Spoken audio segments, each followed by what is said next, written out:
예, 반갑습니다. 정경태입니다. 예. 오늘 정말 바쁘신 시간에 이렇게 많은 분들이 이렇게 함께 해주셨는데요. 오늘 제가 드릴 말씀은 우선 우리가 5가지를 잘 먹어야 한다고 하죠. 우리 살아가면서. 5가지 혹시 뭔 줄 아세요? 5가지가 뭘까요? 우선 3가지는 먼저 말씀을 드릴게요. 음식, 물, 공기. 이 3가지를 잘 먹어야 한다고 하죠. 또 2가지가 있는데요. 우선 마음을 잘 먹어야 한대요. 마음을 잘 먹고 또 나이를 잘 먹어야 한대요. 그래서 오늘 2가지 주제인데 첫째 주제가 윤리 관련된 문제. 사실 좀 딱딱하죠. 그런데 우리가 어쨌든지 우리가 이 직장 생활하면서 어떤 생각을 가지고 근무를 할 것인지 그러한 내용하고 그 다음에 또 우리의 나이가 들어가면서 또 우리가 어떻게 준비하고 어떻게 살아가야 할지. 정말로 중요한 것은 실은 젊었을 때 현역보다 은퇴 이후에 그 삶이 더 훨씬 더 중요하고 행복을 좌우한다고 그런 말씀 많이 들으셨죠? 예, 그런 얘기를 좀 할 건데요. 저는 경찰관 퇴직했습니다. 제 이름에서 좀 느껴집니까? 예, 제가 38년 경찰관을 했고요. 지금은 이제 퇴직을 하고 또 그냥 뭔가 아직은 그래도 활동할 수 있게 보이죠? 그러지 않습니까? 예, 실은 100대 시대니까 남은 세월이 너무 많습니다. 그래서 미래 준비, 제가 이제 국민연금공단의 노후준비 민간 강사로서 주로 활동을 하면서 학교에서 또 좀 이따 나중에 또 소개를 드릴 겁니다만은 여러분들도 같이 준비하시는 그런 과정에 저도 좀 작은 도움을 드리는 메신저 역할을 하면서 저도 배운다 이렇게 생각을 하면서 생활을 하고 있습니다. 우리가 이제 늘 특히 언론의 사회적 역할 중요하다.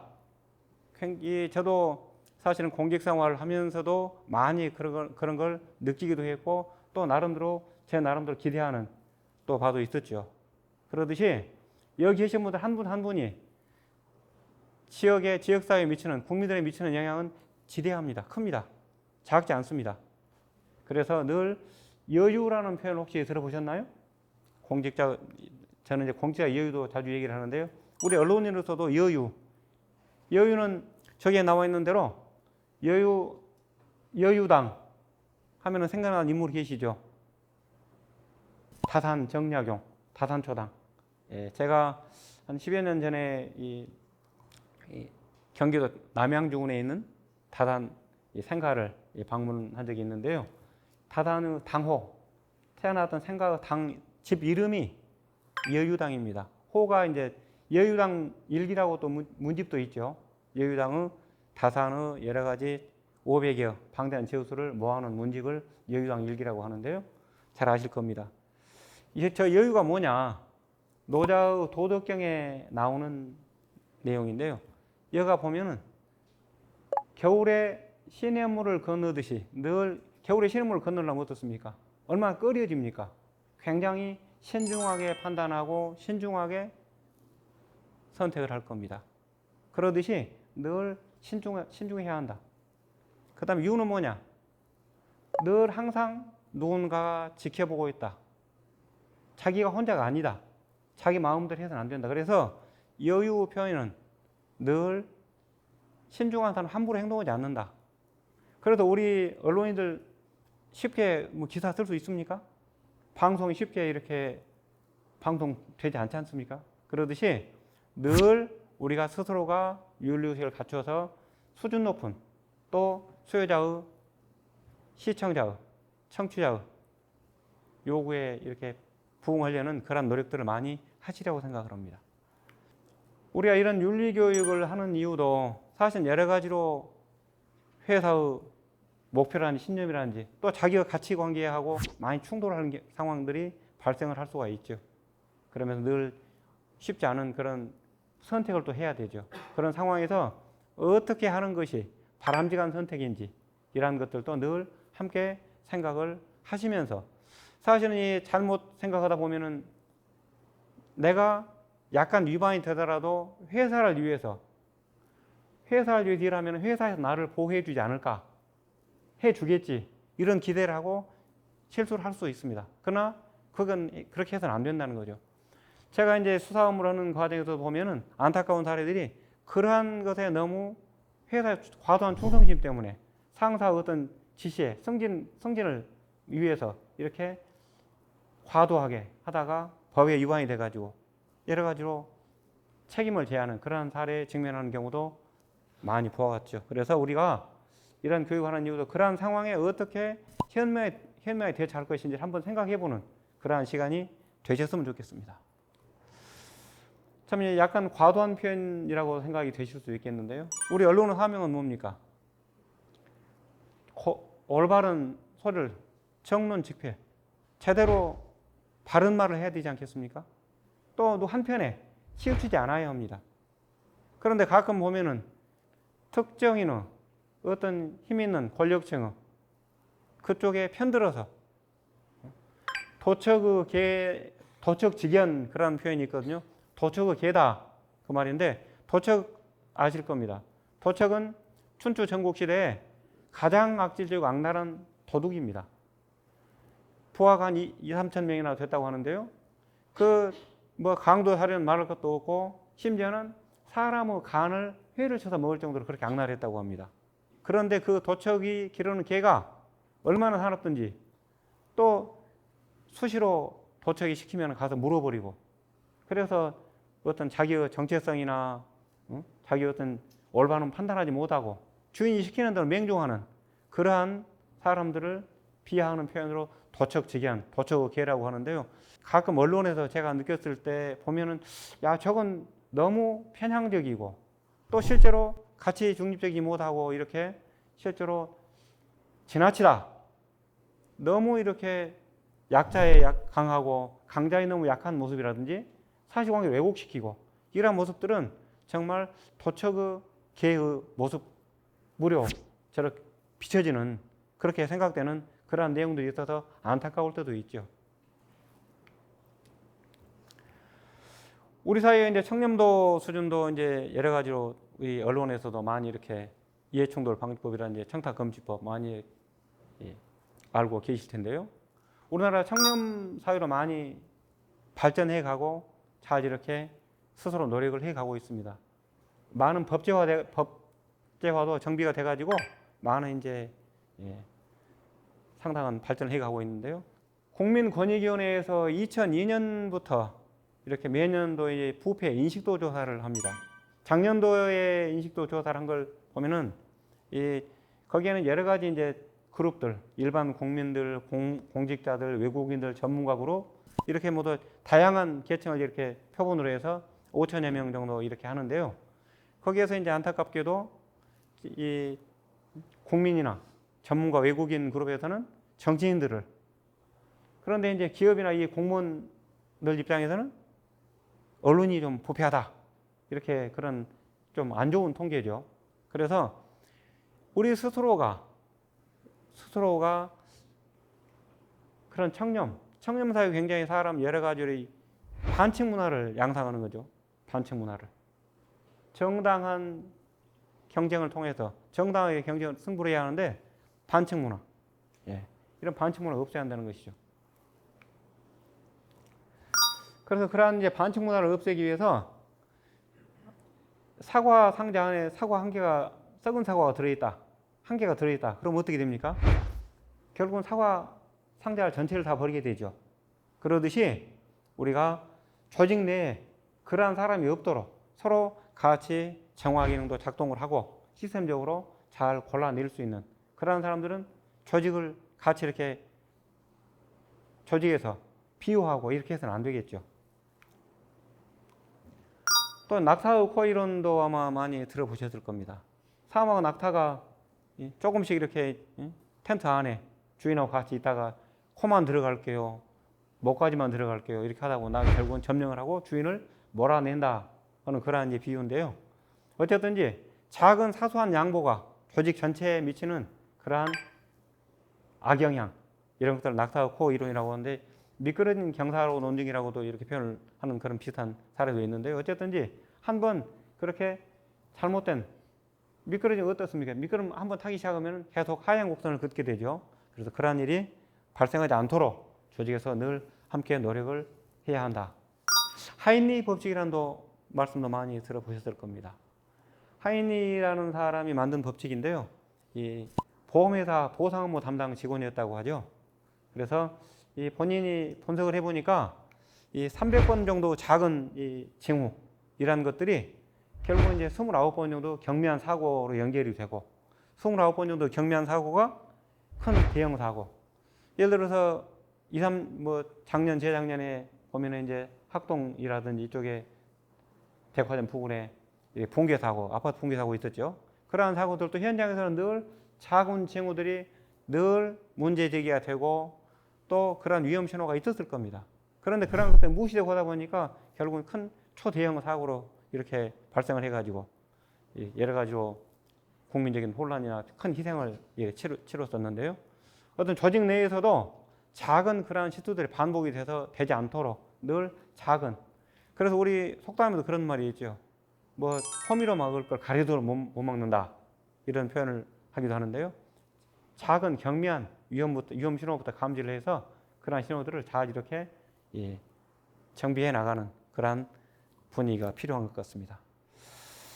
그리고 또 우리 언론의 기능에서 늘 우리가 이제 잘 이렇게 주시하고 많은 또 노력을 해줘야 할 부분으로 제가 생각이 돼서 표현을 해보는 것인데요. 그래서 우리가 이제 늘 그러한 것들에 대한 선택이나 결정을 하기 위해서는 여러 가지로 우선 사리 깊고 신중한 그러면서도 법적으로 합당한, 타당한. 그러나 법에만 다 타당하고 합법적에서는 전부가 아니죠. 윤리적으로도 누구든지 다 이렇게 수긍할 수 있는, 공감할 수 있는 그러한 내용이 돼야 되겠죠. 로키드 마틴이라고 이 우주항공회사죠. 그 항공회사의 대표였던 이 노먼 어거스틴은 그렇게 얘기를 하죠. 결정을 할 때 정말로 타당한 결정이 되기 위해서는 법에 합당하냐, 법에 질적되지 않느냐, 또 그 선택이나 결정이 다른 사람이 당신에게 요구했을 때도 그게 받아들일 수 있는 것이냐, 또 그게 내일 당장 언론에 대해서 특별되어도 문제가 없는 것이냐, 또 당신의 부모가 그 내용을 알고도 거기에 대해서도 잘했다 이렇게 할 수 있는 그런 내용들이냐, 이러한 기준을 가지고 잘 판단해서 결정을 해야 한다, 이런 얘기를 했다고 하죠. 참 저기에 내용을 한마디로 보면은 떳떳하고 당당한 결정이어야 된다, 그러한 선택이어야 된다, 이걸 이제 말씀을 드릴 수 있겠고요. 그런데 이 언론사들은 보면은 속성상 속보 경쟁을 많이 하죠. 속도보다는 이 정확성이 중요하다. 정확성. 그냥 겉모습만 보고 실제 진면은 모르고. 우리가 사람과 관계에 있어서 마찬가지입니다. 늘 여기에 많은 분들이 계시는데요. 겉에 어떤 모습만 보고 어떨 것이다, 누구다, 이렇게 속단해서는 위험하다는 것이죠. 그래서 우리가 프레임 법칙 많이 또 얘기를 하죠. 프레임 법칙. 똑같은 상황이라도 어떻게 받아들이냐에 따라서 행동이 전혀 달라진다는 것이죠. 여러 가지 사례들이 있는데요. 공자님과 관련된 사례들 모두 잘 아실 텐데요. 다시 한번 소개를 드리면은 공자님이 훌륭한 인격 완성체로 우리가 성인 아닙니까? 그런데 그 공자님이 이제 하루 이제 제자들과 같이 일행들과 같이 이제 진나라를 여행을 했어요. 어느 날. 그러다가 이제 며칠 동안 이제 제대로 식사도 못하고 아주 지친 상태에서 하루 이제 마을에서 묵게 됐죠. 공자의 여러 많은 제자들 중에 가장 이제 총애하고 신임을 받는 이 안회라는 제자가 있었죠. 그 역시 성실하고 착하니까 피곤한 몸을 이끌고 마을에 내려가서 식량을 구해오죠. 구해와가지고 이제 모두 동료 일행들은 쉬고 있을 때 식사를 준비를 하죠. 근데 이제 식사가 어느 정도 준비가 되는 시간에 이제 공자님도 이제 가만히 이제 밥 냄새가 시장 하던 참에 밥 지어진 냄새가 참 맛있게 나죠. 그러니까 이제 부엌을 열어봅니다. 열어보니까 그때 마치 이제 안 봐도 될 걸 보게 된 거죠. 뭘 봤냐? 아내가 보니까 이 밥을 집어먹고 있어요. 그래서 야, 그동안 내가 사람을 잘못 봤구나. 그렇게 예의도 바르고 예? 성실하고 내가 최고로 아끼는 제자가 배가 고프니까 저렇게 혼자 예의도 없이 그냥 혼자 먹어버리는구나. 그렇게 이제 실망을 하신 거죠. 그래서 문을 가만히 닫아놓고 그러고 나서 이제 방에서 기다리고 계시죠. 기다리고 있다가 이제 아내가 이제 창을 딱 이제 준비해서 차려오죠. 그래서 이제 홍자님께서 그러죠. 좀 넌지 나무리려고 아내야, 내가 조금 전에 꿈에 잠깐 쉬는 사이에 꿈에 조상님을 뵀는데 이건 이 맛있는 밥을 먹기 전에 우선 제사부터 먼저 모셔야 되겠다. 그래서 이제 예의를 좀 가르치려고 그걸 하신 거죠. 그러니 아내가 이제 대답을 하죠. 스승님, 이 밥으로는 제사를 모실 수 없습니다. 아니 왜? 아니 네가 이렇게 정성 들여서 이 귀한 밥을 그동안 제대로 식사도 못한 이 차에 밥을 이렇게 준비해 왔는데 왜 못 모신단 말이냐? 그러니까 얘기를 하죠. 실은 제가 밥이 다 됐는지 소뚜껑을 열어보는데 마치 천정에서 흙이 떨어져 버렸습니다. 흙이 떨어져 가지고 그걸 버리자니 아깝고 그대로 드릴 수 없고 해서 제가 좀 먹었습니다. 이렇게 얘기를 한 거예요. 어떻습니까? 공장이 보신 것은 밥 집어먹는 상황만 보신 거죠. 그런데 우리가 살아가면서 이 사람에 대한 판단이나 평가, 사안에 대한 판단할 때 그냥 그 순간만 보고 누군가 전해드린 그 부분만 보고 우리가 평가하는 그런 상황들도 많이 있지 않습니까? 굉장히 위험하다는 것이죠. 그래서 늘 전체와 맥락, 언론의 기사를 한 줄을 쓰실 때 또 보도를 하실 때도 늘 그러한 전후 맥락, 의도적인 연출이나 조작에 의해서 과대 포장이 된다든지 이게 되지 않고 어떤 사실적인 관계, 사실관계에 잘 이렇게 진면목을 이렇게 잘 표현이 되도록 이렇게 책임 있는 그런 보도가 필요하다 이런 생각이 들어서 말씀을 드리는 거고요. 늘 우리는 보면은 이렇게 자기 입장에서 보면은 상대방이 자기가 옳다고 해서 상대방이 저 그림에서 표현되듯이 다 나만 옳고 상대방은 다릅니까? 틀립니까? 아니라는 거죠. 입장의 차이가 있다는 거죠. 그 입장에서 보면 그게 옳다는 거죠.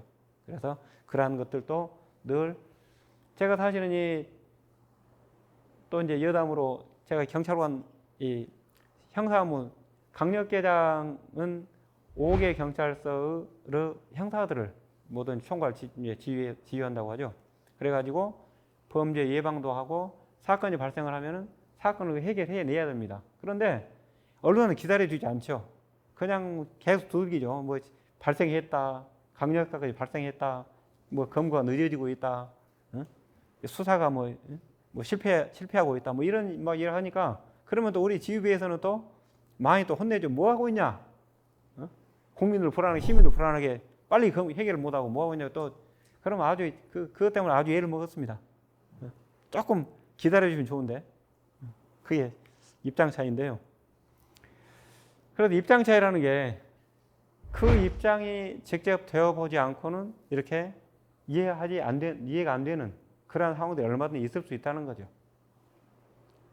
그러한 시각의 다양성 이런 것들도 한번 늘 생활하시면서 한번 살펴보실 필요가 있다 이런 생각이 말씀을 드리는 거고요.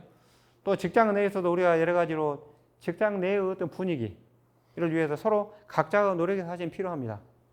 각자의 노력이 필요합니다. 지금 이제 우리가 보면은 실제로 어때요? 일보다도 사람 때문에 힘들죠. 사람 때문에. 예, 그런 걸 많이 저도 이 직장 동료들과 많이 느낀 경험도 있는데요. 어쨌든지 우리가 직장 내 괴롭힘 피해 경험도 적지 않죠. 예, 적지 않고 또 한 건이 발생을 하면은 많은 비용, 실제로 일할 맛이 떨어지니까 생산성이 떨어지고 또 다시 또 그만둬 버리면은 또 여러 가지로 다시 또 채용 절차가 거친다든지 또 처리 가해자 어떤 처리 비용 문제라든지 이런 것들이 때문에 많은 비용이 수반이 되죠. 서로 간에 상대방을 입장을 차이를 이해를 하고 서로 존중하면서 함께 이렇게 더불어 살아가는 그러한 분위기를 만들어가는 게 필요하다. 이런 말씀을 드리고요.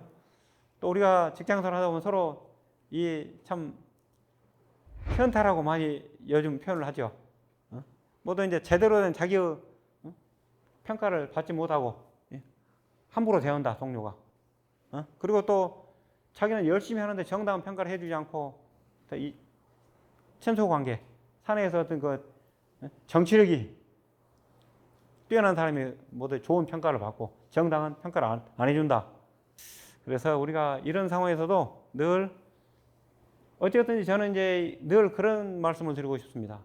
현실은 다 쉽지 않습니다. 누구든지 쉽지 않죠. 그러나 어쨌든 자기 스스로가 소소한 즐거움을 찾아가면서 현실을 기반으로 해서 더 나은 미래를 준비하고 찾아가야 한다. 저희 아이도 그런 얘기를 합니다.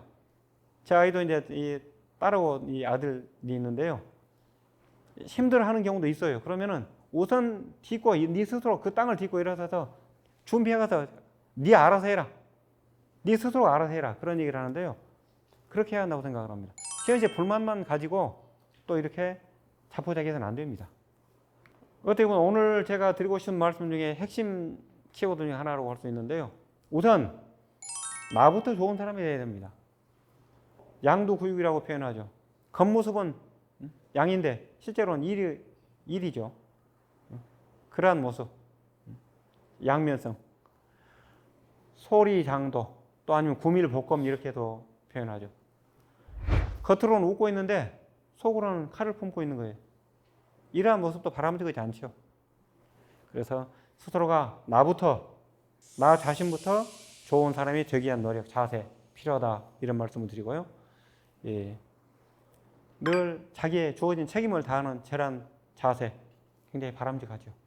저는 이제 긍정적이고 적극적이고 능동적인 그러한 생활 자세 필요하다 이런 말씀을 드리고요.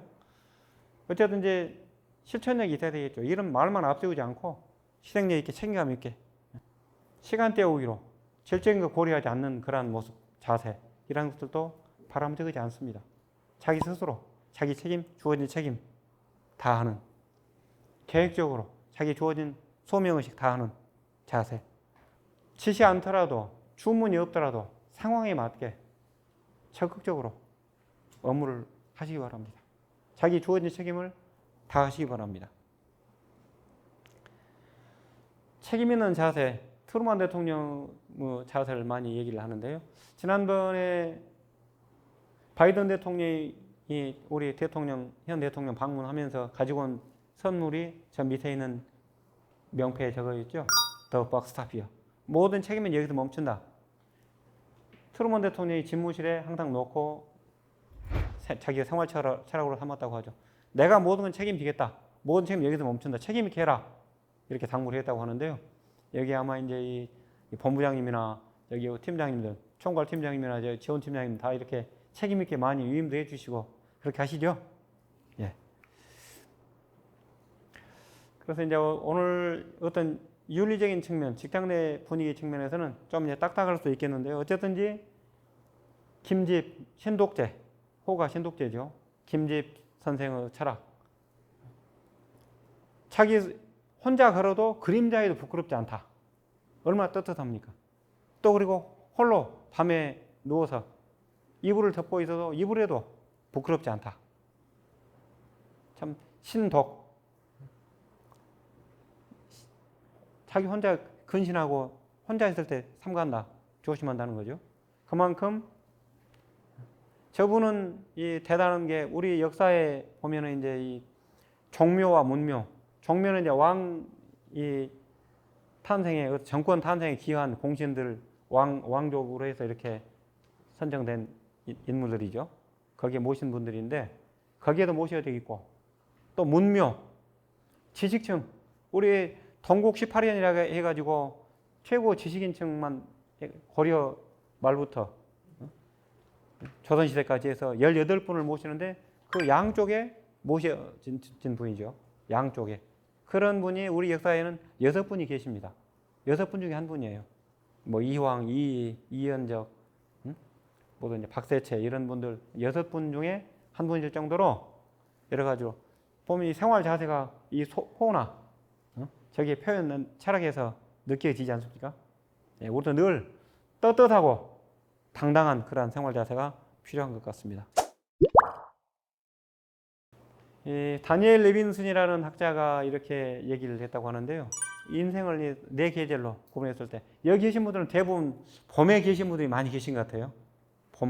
봄에는 많이 씨앗도 뿌리고 이렇게 정말로 충실한 열매를 맺기 위한 준비를 많이 하시죠. 많이 준비를 하고 계시라고 생각을 합니다. 저도 이제 보니까 저는 이제 이 가을쯤에 와 있는 것 같아요. 가을쯤에. 예. 그래서 각자의 현재 자기 위치가 어느 위치에 있는지 늘 살펴보면서 이렇게 바쁘시더라도 항상 이렇게 자기의 좌표가 어디쯤인지 살펴보시면서 가시면 좋겠습니다. 회색 코뿔소 이론이라고 혹시 들어보셨습니까? 많이 들어보셨을 텐데요. 원래는 경제학 이론입니다. 그런데 우리의 이제 멀리에 있는 위험은 있는데 멀리에 있는 위험, 간과하기 쉬운, 방심하기 쉬운 그러한 위험을 얘기를 하는데요. 코뿔소는 덩치가 굉장히 크죠. 멀리 지평선에 멀리 있으면은 그냥 내게는 다가오지 않겠지. 또 2톤이나 되니까 이렇게 쿵쿵 울리면은 이 코뿔소 오고 있구나. 위험을 감지하고 피해야 하는데 방심하는. 그러다가 갑자기 다가왔을 때 많은 위험도 커지고 실제로 또 그러한 대응을 하려면 많은 비용도 들게 되죠. 여러분들 봄에 계신다고 말씀을 제가 드렸는데요. 지금 이제 아직은 미래의 문제, 노년의 문제, 퇴직 이후 문제 굉장히 나하고는 아직 많이 남아있다. 상관 하면 되겠지. 이렇게 생각하실 수 있습니다. 그러나 지금부터 준비를 하셔야 한다는 겁니다. 지금부터 준비를 하십시오. 또 늘 보면은 현실에 안주하기 쉽습니다. 세상의 변화. 개구리가 가장 좋아하는 온도가 몇 도쯤 되는지 아십니까? 몇 도쯤 될까요? 너무 어렵습니까? 15도 정도 된다고 하죠. 15도 정도 된다고 하는데요. 이 개구리를 남비에다가 넣고 물을 이제 붓고 서서히 가열의 온도를 올렸을 때 뇌를 제거하지 않는 정상적인 개구리죠. 그 개구리는 25도 정도가 되면은 이거 뜨거워지고 있구나. 이렇게 이제 감지하고 탈출을 시도한다고 하죠. 그러다가 42도 정도에 죽었다고 하는데요. 뇌를 제거한 개구리. 변화에 둔감한 개구리죠. 그 개구리는 그냥 30도가 되고 40도가 돼도 이거 사우나하고 있구나. 이거 좋구나. 그렇게 있다가 죽어 간다는 거죠. 그러듯이 우리가 세상의 변화 흐름을 이렇게 이해하고 따라가지 못하면은 우리가 도태된다는 거죠. 여기 계신 분들도 다 같은 지금 현재 동료로서 계시지만은 나중에 10년, 20년 후에 또 아니면 그 30년 후에 많이 다른 모습으로 계실 겁니다. 또 그럴 수밖에 없습니다. 각자의 선택이고 준비를 어떻게 하느냐가 문제입니다. 지금부터 그걸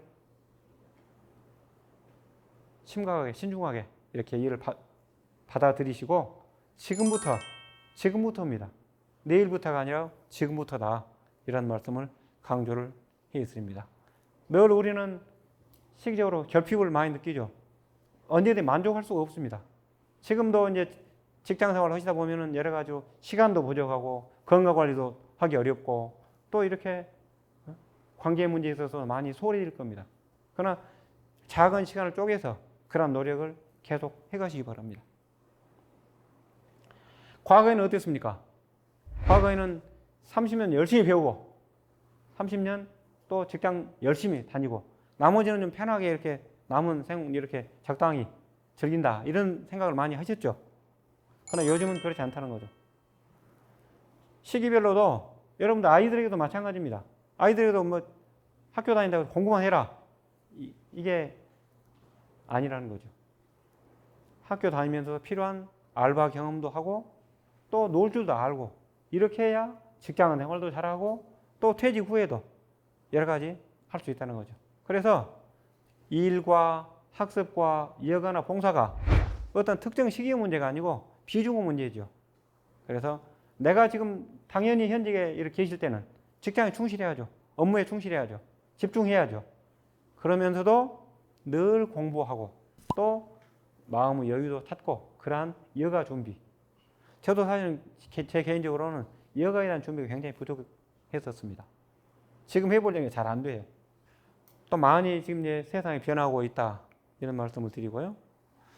또 특히 이제 우리가 살아가면서 관계가 굉장히 중요한데요. 그러한 인식들은 다 하고 계시죠. 그러면서도 이제 특히 이제 하버드대에서 85년째 이어진 연구, 성인 발달 연구라고 하고 그랜트 연구 해가지고 지금 4번째 이제 책임자가 지금 바뀌었는데요.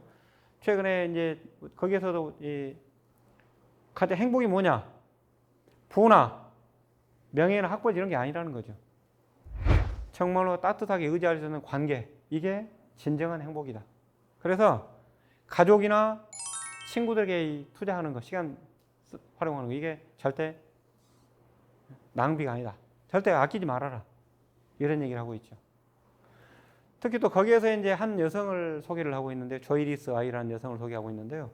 이제 노년에 다다른 그 여성은 실제 경제적으로는 굉장히 평균선 이하였대요. 그런데 늘 유머러스한 생활 자세를 가지고 있긴 했는데, 그 여성은 이제 나이가 들수록 많은 사람들의 관계를 이렇게 늘 하루에 10명 이상씩을 만나야 한다.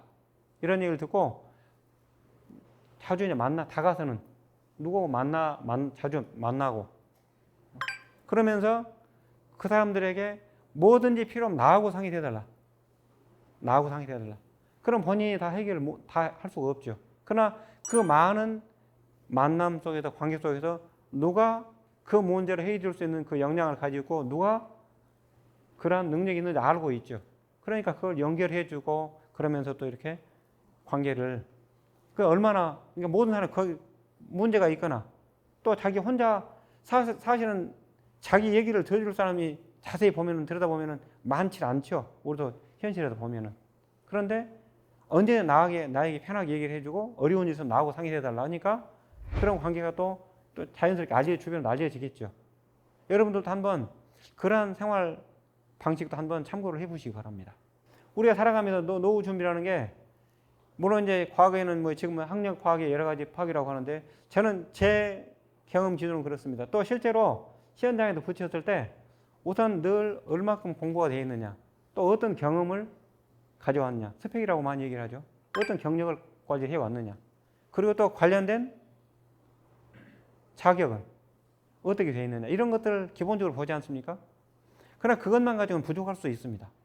좋은 관계를 통해서 그러한 것들이 시너지 효과를 낼 수 있도록 이렇게 잘 이렇게 활용하고 풀어가는 것, 이게 중요합니다. 특히 은퇴 후에는 그러한 것들이 더 필요합니다. 좋은 관계, 이 내에서도 늘 노력하면서 좋은 관계를 많이 만들어 가십시오. 또 이 성공한 사람들은 같이 함께 더불어서 동반 성장합니다. 어려울 때 같이 손잡아주고 밀어주고 나눠주고, 여러분들도 늘 같이 함께 더불어 성장해가는 그러한 모습을 늘 만들어 가셨으면 좋겠습니다. 자기 혼자만 성공하려고 실패를 기다리고 그 실패를 통해서 반사 이익을 얻으려고 하는 그런 모습들은 일회의 승리에 그칩니다. 그래서 함께 늘 동료들과의 관계에 있어서도 같이 함께 성장해가는 그러한 생활 모습, 이게 저는 바람직하다고 말씀을 드릴 수가 있습니다. 세상에 없는 것 몇 가지가 있죠. 3가지가 있죠.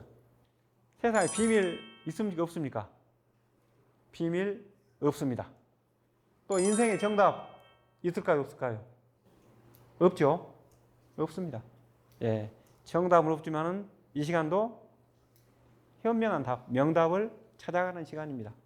지금 우리 여기 계신 분들 쉽지 않은 과정, 여러 가지 표현만 다를 뿐이지 땡볕, 천둥, 벼락 많이 맞으시죠? 자기를 단련시키는 겁니다. 성장해가는 겁니다. 그렇게 이해를 해주시고요. 또 우리가 나이가 먹는다고 그냥 그저 행복 황금기 오지 않습니다. 김영석 교수님 말씀하셨죠. 늘 준비하고 노력해야 한다는 거죠. 뭔가 그냥 예를 들어서 여기 이제 예를 들어서 이제 나이가 들더라도 은퇴 후에 절대 놓을 수 없습니다. 마음은 좀 빨리 좀 퇴직해가지고 가서 좀 쉬어야 되겠다. 더 못 놉니다. 놓을 수가 없습니다. 남은 세월이 너무 많습니다. 26만여 시간이라고 하죠. 60세 퇴직해가지고 90세까지만 잡더라도 26만 시간. 뭐 이것저것 다 빼더라도 식사하고 뭐 잠자고 빼더라도 한 8만 시간이 남는데요. 그 8만 시간을 어떻게 누구나 보낼 것이냐? 그냥 쉽지 않다는 거죠. 그래서 늘 준비해야 우리의 삶이 공허해지지 않는다. 여기 계신 분들도 자기가 좋아하는 거, 뭔가 하고 싶었던 일 하나씩 이 직장생활 하시면서 쉽지 않죠. 그래도 꼭 해보십시오. 찾아가지고 지금부터 조금씩 하나씩 한번 시작을 해보십시오. 그래서 이제 우리가 늘 살아가면서 변화에 준비를 해야 한다는 것이죠. 그리고 지혜로운 토끼는 3개의 굴을 준비한다고 하죠. 하나의 굴에만 준비했다가 그게 막히면은 우리가 살아가면서도 자기 하고 있는 일이 변화가 못 상합니다. 지난번에 한국사회에 화재 나니까 뭐 상당히 많은 3분의 1을 감원했다던가요? 그 대기업도 갑자기 그렇게 감원이라든지 변화가 있었을 때 그때 아무런 준비 없이 퇴직한다. 그때 어떻게 하겠습니까?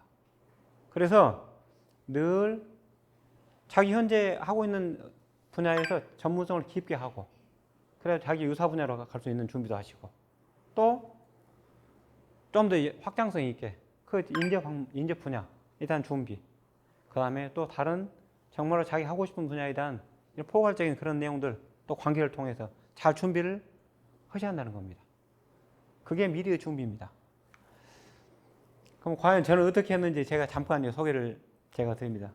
제가 이제 현직에 근무하면서 지금까지 이제 몇 가지 이제 자격증을 준비하고 실은 활동하고 있는 것도 저런 이제 연장선에서 제가 활동을 하고 있는 겁니다. 또 몇 개는 지금 이제 제가 지금도 이제 6개는 퇴직 후에 제가 취득한 거예요. 지금도 제가 몇 개 공부를 제가 이제 다음 달 초에도 제가 이제 치매 관련 분야 교육을 좀 더 제가 받고 할 건데요. 여러분들도 자기가 좋아하는 분야 시작을 해보십시오. 그렇게 해서 지금 현재 제가 활동을 하고 있는 겁니다. 활동을 하고 있는 거. 단순히 자기 자랑하는구나 이렇게만 보지 마시고 저렇게도 해서 준비를 하고 있구나 이런 생각도 한번 해보시면 좋을 것 같습니다. 우선 뭐 이런 활동도 하고 또 봉사 활동도 하고 또 올해 제 나름대로 저런 여러 가지 관계 문제나 건강 관리를 어떻게 해야 되겠구나 이런 생각을 하면서 제 나름대로 준비를 하고 있습니다. 또 이 여가가 제가 부족한데 이제 등산하고 이제 이 배구 동호회를 제가 가입을 해서 활동을 이렇게 하고 있고요. 거기에서 제가 제 어떤 롤 모델을 만났습니다. 저분이 제 롤 모델입니다. 예. 김상문 씨라고요. 84세 되신 분이에요. 예. 그런데 저분은 참 뭐랄까 베풀고 나누고 또 더 중요한 것은 지금도 계속 공부하신다는 거죠. 지금 저기에 무릎 위에 있는 저 편지지 같은 이제 노트에 보면은 72수 시 이것은 소리 없는 아우성 유치하는 뭐 깃발 이런 시라든지 서중주 국화협회에서 72수 시를 본인이 좋아하시는 애송시를 가지고 계속 외우신대요. 그리고 지금도 김유독립선언서 있죠.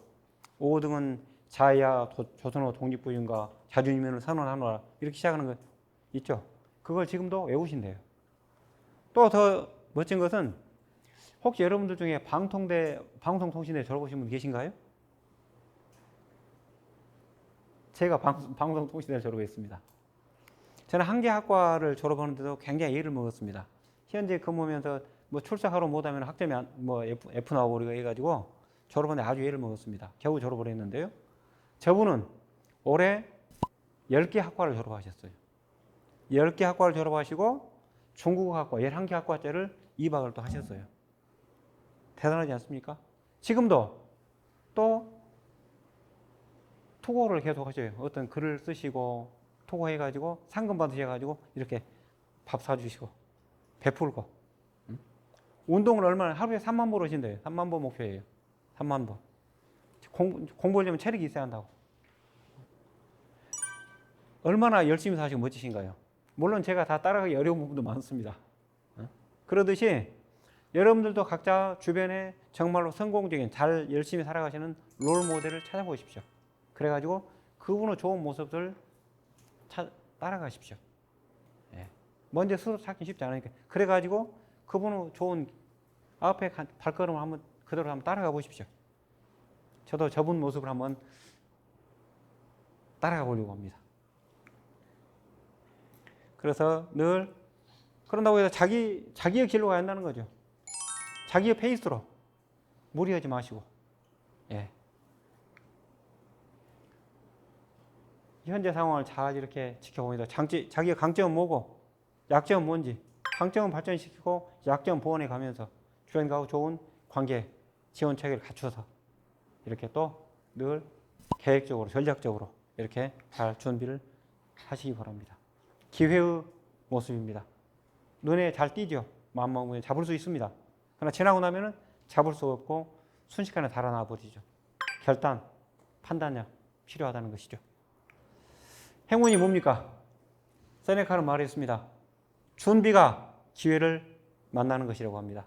여기에는 우리 CMB 우리 임직원 여러분 좋은 노력, 준비 하셔가지고 좋은 기회하고 만나시기 바랍니다. 그런 행운을 꼭 가지시기 바랍니다. 감사합니다.